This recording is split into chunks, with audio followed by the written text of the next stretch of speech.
It is no longer news that something strange, something mysterious has always been said to exist in Abia State. Many people have talked about it, but few have truly understood what it means. Some call it a cause of underdevelopment. Others said it's the spirit of bad leadership, but former Governor Dr. Kezi Bazoum gave it a name. He called it Mami Water. Yes, you heard that right. The marine spirit that alleged stopped him from developing a certain bridge in Abia State. For 8 good years, sorry, did I say good years? For 8 wasted years, Ibazon was in charge of Abia State. 8 years of promises, 8 years of theories, 8 years of stories that never ended. One of those stories was the Omenoko Bridge in Ndiokreke Abam. According to him, there was a powerful marine spirit living in that water, a Mami water that didn't allow him or his mysterious contractor to construct an almost collapsing bridge. Now imagine this, a whole state governor armed with state powers, state money and state machinery saying that a Mami water spirit stopped him from building a bridge. He didn't say it was budget problem. He didn't say it was politics. He said it was a spiritual problem. And this wasn't just a rumor. It was something he said publicly. He claimed that every time they tried to start the project, something mysterious would happen. So, for 8 years, the bridge remained the same. The people kept suffering, vehicles kept breaking down, traders and travelers continued to struggle, and the people of Ndiokirekaban were left wondering whether their fate had been tied to a water spirit forever. Then, after Ibazun left power, came Dr. Alex Chomoti, barely 2 years in office. Oti went to the same Omenoko Bridge River, the same location, and what happened? He built it. In fact, a new one, not just any bridge, a solid Julius Berger standard bridge. The same bridge that Mami Water allegedly stopped for 8 years. Oti completed it in less than 2 years. So the question now is, what really happened? Did Dr. Les Chomoti kill the spirit? Did he bind and cast it? Or did he secretly go to appease the gods? If Ibazun's excuses was truly spiritual, then Oti must have done something beyond politics. Maybe he carried out a midnight deliverance at the river. Maybe he fasted and prayed, or maybe, and just maybe, so-called Mami Water was never the problem.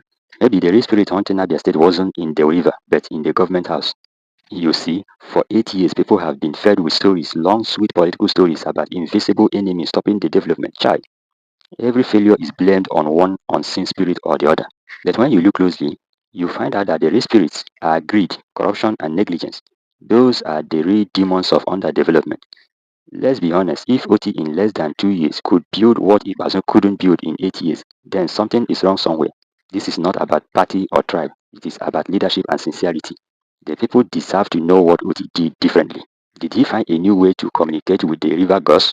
Or did he simply stop making excuses and face the work?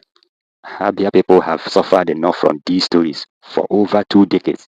This state that used to be known as God's own state became known as the land of abandoned projects. Every administration came with one reason or the other. Some blame the opposition, some blame contractors, some blame lack of funds.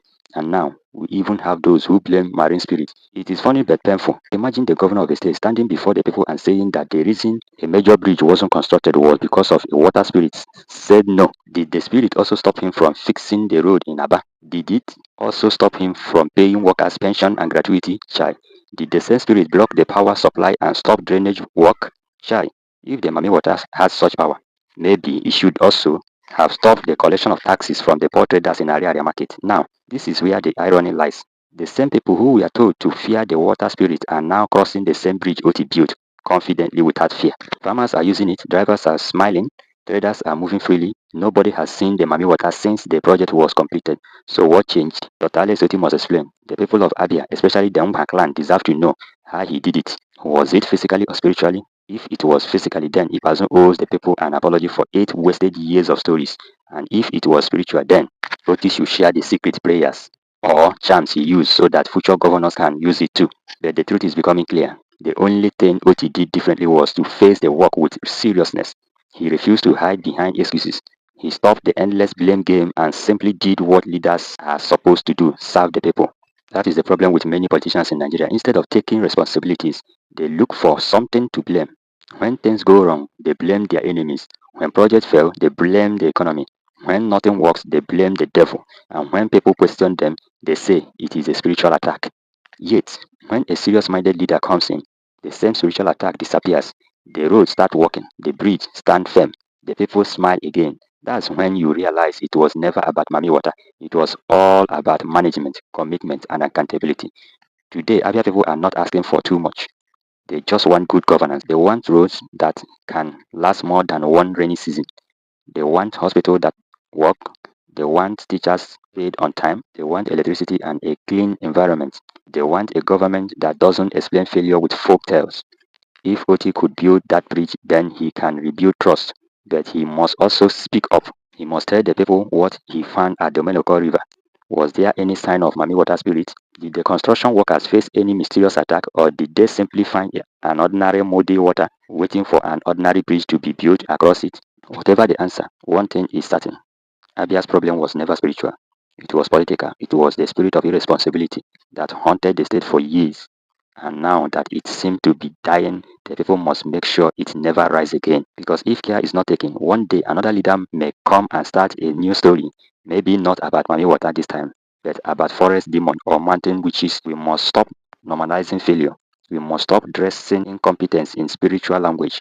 The same God that gave wisdom to build bridges in Lagos, Abuja, and Rivers State also gave wisdom to Abia. The question is, who will use it? So yes, Oti must explain, but maybe not to the PDP or to the Mbakla and the man. He must explain to every Abia man and woman how a problem that was called spiritual suddenly became solved the moment he took office. He must tell the people the real truth, because the day we stop asking questions is the day the real evil spirits, the one called ignorance, will take over again.